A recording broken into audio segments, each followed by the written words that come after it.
राजनीति का सिर्फ एक रंग होता है, श्वेत। अलग अलग परिप्रेक्ष्य में अलग अलग रंग समझा जाता हो, मगर जनता के लिए इसका रंग सबसे पवित्र श्वेत ही होता है। सच्चाई का रंग, अमन का रंग, ईमान का रंग। मगर श्वेत रंग में कितने रंग घुले हुए हैं, ये सिर्फ कुछ लोग ही बता सकते हैं।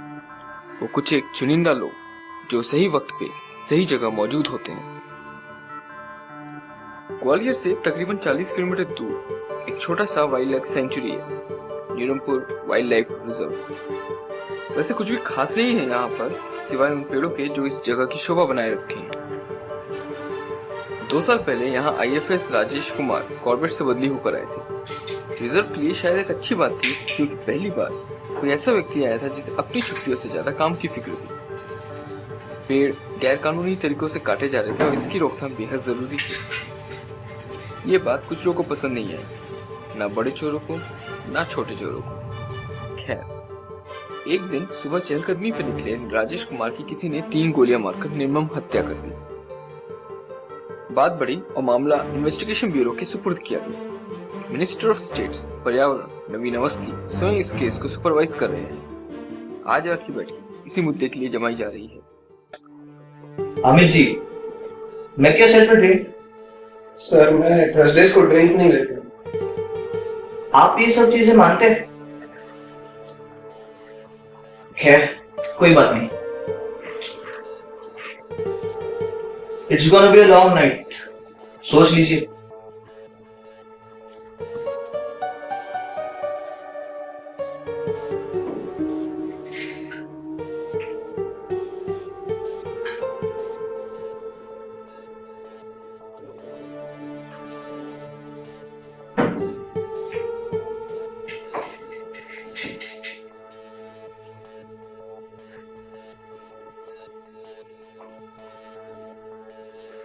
शाम की न्यूज तो देखे होंगे आप? जी सर। मेरी समझ से न्यूरमपुर का ये इशू जरूरत से कुछ ज्यादा ही बढ़ रहा है। एक IFS ऑफिसर की हत्या हुई है सर, वो भी दिन दहाड़े। 2 महीने पहले हुई है, कोई कल की बात नहीं है। और आज अचानक के लोगों में इतना जोश कहां से आ गया? और ये मीडिया वाले, how the hell is this a breaking news? Sir, media वालों की छोड़िए जी, ये तो यूं ही खामखा इनकी इस एक ब्रेकिंग न्यूज की वजह से कितना बड़ा इशू हो गया है। Out of the blue morning से दिखाए जा रहे हैं। दोपहर में क्या नाम था उसका, वो राजेश कुमार, उसका भतीजा चिल्लाने लगा कि हाईकोर्ट के सामने खुद को आग लगा लूंगा। तो 2 महीने से क्या अफीम फाप के रखी थी? और ये न्यूज वाले, इनका एक नया आइटम मिल गया। न्यूज़पेपर देखो, बंदे ने स्टेटमेंट दी है कि अगर कल दोपहर 12 बजे तक इन्वेस्टिगेशन ब्यूरो ने चार्जशीट फाइल नहीं की तो उसकी चीता जलेगी। फिल्मी डायलॉग है सर। तो फिल्म में जाके बोलो ना।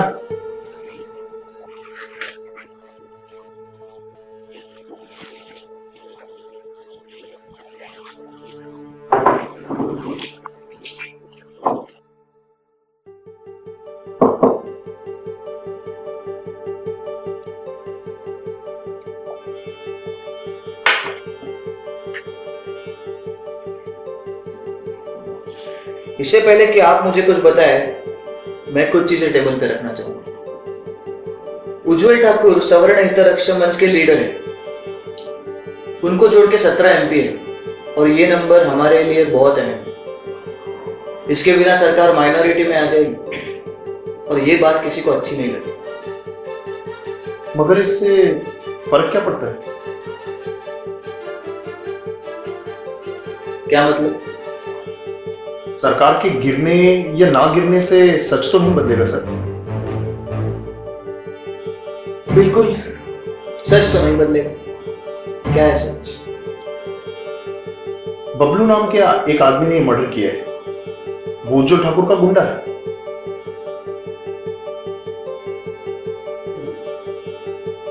एक्चुअली न्यूरमपुर रिजर्व में चोरी छिपे पेड़ों की कटाई होती है।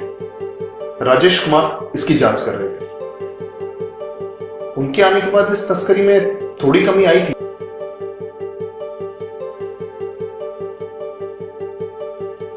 राजेश कुमार का काम उन्हें पसंद नहीं आया। बबलू ने उज्जवल ठाकुर के कहने पे उनका मर्डर कर दिया। 302 का केस है। उज्जवल ठाकुर का जेल जाना सरकार के लिए अच्छा नहीं। सर जी, बबलू ने स्टेटमेंट दे दिया है।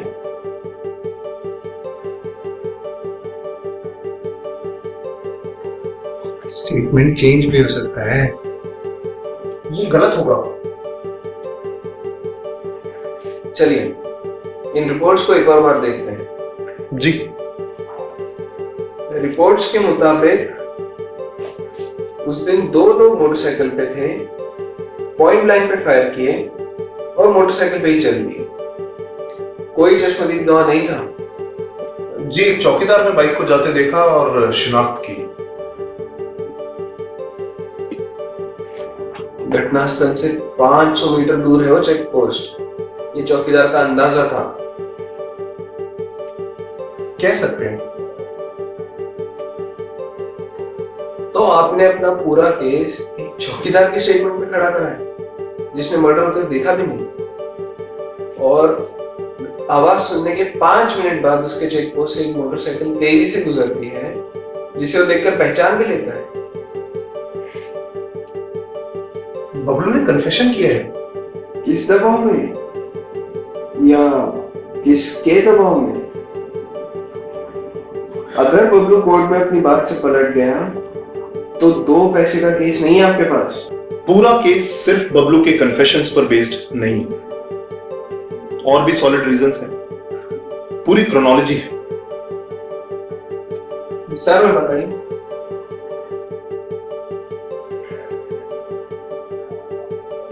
न्यूरमपुर वाइल्ड लाइफ सेंचुरी की location industry point of view से बेहतरीन है। ज्यादा जानवर ना होने की वजह से इसे बेसिकली फ्लोरा एंड फौना के लिए बचाया जा रहा है, और अगर वो भी ना बचे तो बैरक लैंड को गवर्नमेंट एग्रीकल्चरल लैंड में कन्वर्ट कर सकती है, जिसे लोकल्स खरीद लेते हैं। फिर या तो एक छोटी सी अमाउंट फाइन या ढेर सारी रिश्वत देके नॉट फिट फॉर एग्रीकल्चर का सर्टिफिकेट लिया जा सकता है। इस सर्टिफिकेट के बाद लैंड ओनर उस जमीन को इंडस्ट्री के लिए यूज कर सकता है।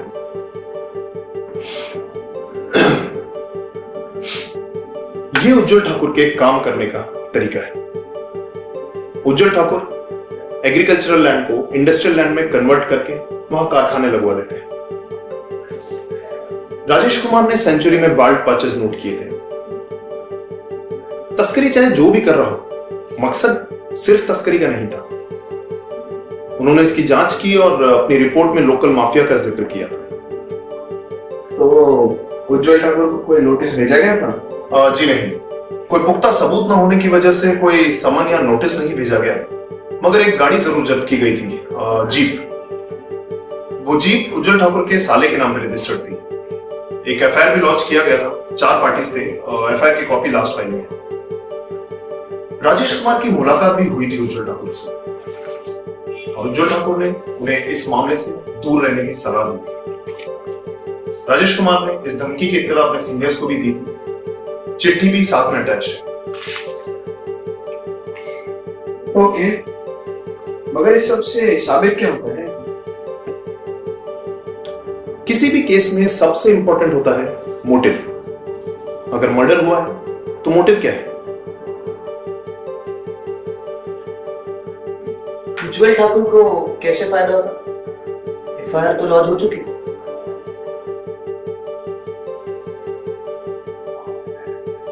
राजेश कुमार की न्यूरमपुर आने से पहले सब कुछ अच्छे से चल रहा था। इसका मतलब यह है कि लोकल ऑफिसर्स उज्जवल ठाकुर के साथ मिले थे, डायरेक्टली और इनडिफरेंटली। एनीवेज, ये कॉन्फिडेंस था कि अगर राजेश कुमार हट जाए तो बाकी सब सॉर्ट हो जाए।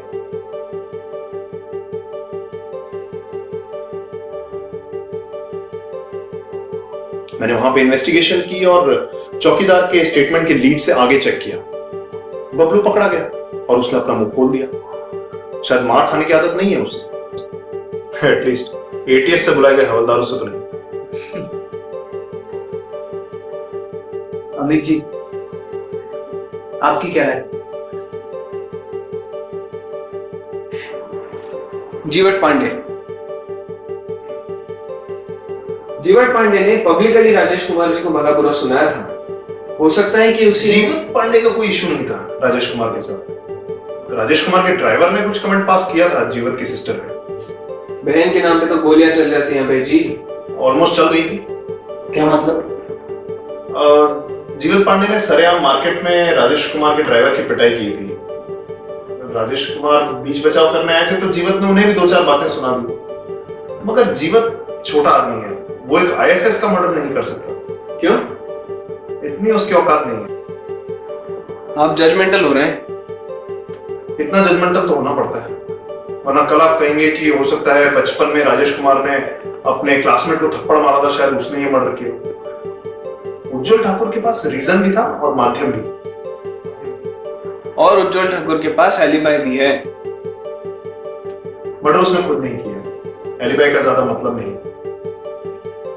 आप मेरी बात ही नहीं समझे। जीवट पांडे के पास कोई भी एलिबाई नहीं है। उसका कहना है कि वो उस दिन कहीं कुछ सेल करने के लिए गया था, मगर कोई प्रूफ नहीं है। कोई ऐसा शख्स नहीं है जो पूरे यकीन के साथ ये कह सके कि ये बंदा कत्ल के वक्त मेरे सामने बैठा था। और क्या बेचने गया था वो? हाँ, स्पाइसेस। वो होलसेल में स्पाइसेस खरीद के उन्हें छोटे छोटे पैकेट्स में बेचने का बिजनेस करता है। एलिबाई कहाँ है? 2 शॉपकीपर्स ने कहा था कि उस वक्त कहाँ था? उस वक्त पे शायद रास्ते में सफर कर रहा हो या खून, क्या पता। आपको सही मायने में ये लगता है कि थोड़ा बहुत चोरी की लकड़ियां बेचने वाला, मसालों को पैकेट में भर के सप्लाई करने वाला और कभी कभी लेबर का काम करने वाला आदमी जिसने शायद हाई स्कूल भी पास नहीं किया, पिस्टल खरीदेगा और एक पॉइंट ब्लैंक पे एक फॉरेस्ट ऑफिसर का मर्डर क्यों नहीं कर सकता? मान लिया कि उसने किया, मान लिया, तो ये बबलू वो क्या जीवत पांडे का साला लगता है जो उसका ब्लेम अपने सर पे ले रहा है? We have his damn confession। और एक बार के लिए हम मान भी लेते हैं कि बबलू किसी प्रेशर में आके झूठ बोल रहा है, फिर भी हम जीवत को पॉइंट आउट नहीं कर सकते। He doesn't need to prove anything and we'll need a hell lot of strong work to put anything on him। Bablu के खिलाफ बहुत एविडेंस है, इंक्लूडिंग आई विटनेस, मगर मोटिव नहीं, कोई पर्सनल वेंजेंस नहीं था। उसे इंस्ट्रक्शंस मिले थे and he just followed the orders. और बबलू उज्जवल ठाकुर के लिए पिछले 20 साल से काम करता था। उसके कनेक्शन प्रूव करने के लिए काफी सारे सबूत हैं, पूरा ग्रंथ लिखा जा सकता है। Amit ji,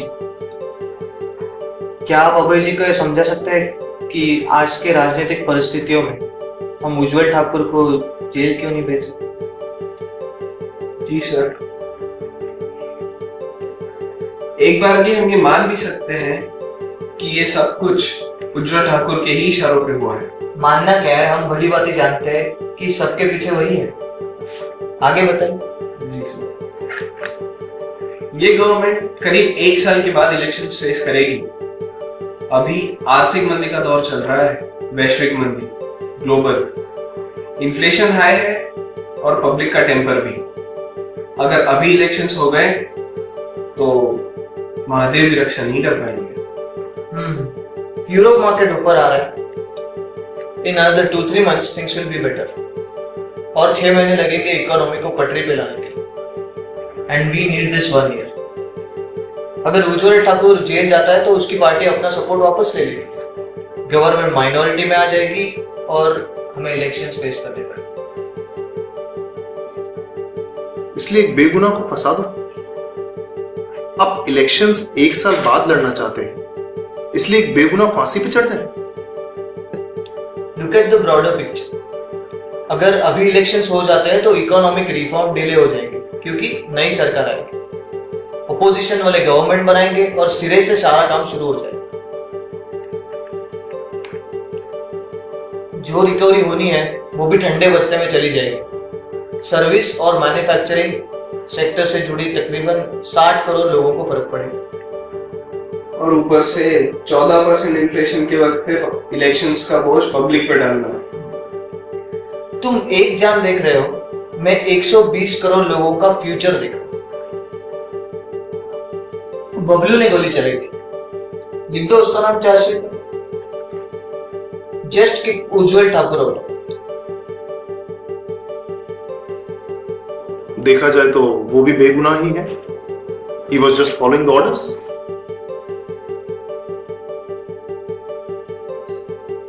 Everybody has to own up his action.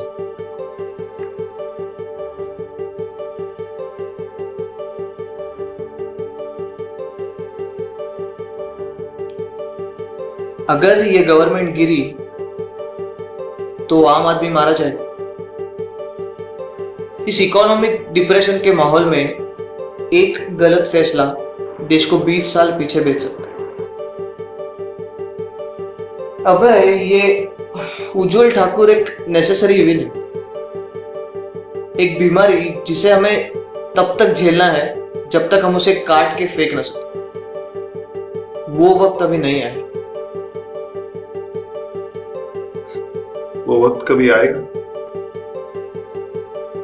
आज लिया फैसला ही कल की नींव रखेगा।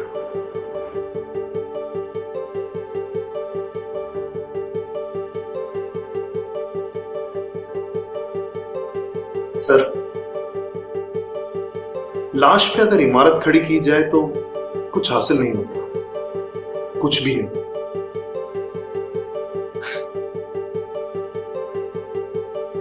Sir, I know, end of the day, I'll have to do what you say. If you still insist, मैं चार्जशीट अपडेट कर दूंगा। Bablu is already in our custody. Ujjwal Thakur will be off the records.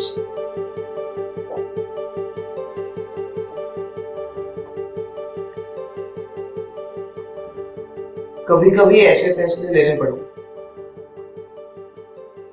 बुरा तो मुझे भी लग रहा है, लेकिन मैं कुछ कर नहीं सकता। करीब 3 साल पहले मेरे फादर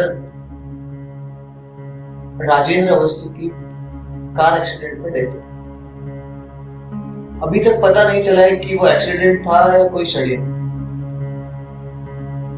पापा के जाने के बाद मुझे इलेक्शन लड़ने के लिए कहा।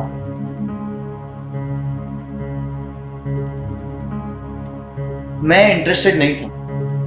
एनजीओ का काम ही इतना था कि और कुछ सोच भी नहीं सकता था। मगर माँ ने फोर्स किया, पापा के करीबियों ने कहा तो इलेक्शंस में खड़ा हो गया। बिना किसी कैनवासिंग के अच्छे खासे मार्जिन से जीता और एमपी बन गया।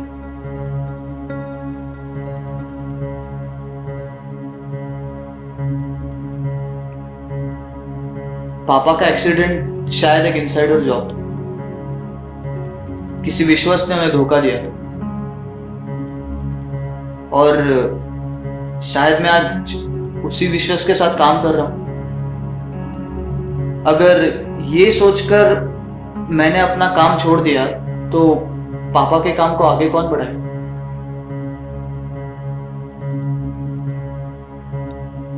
अगर आपके पिताजी यहां होते तो क्या करते?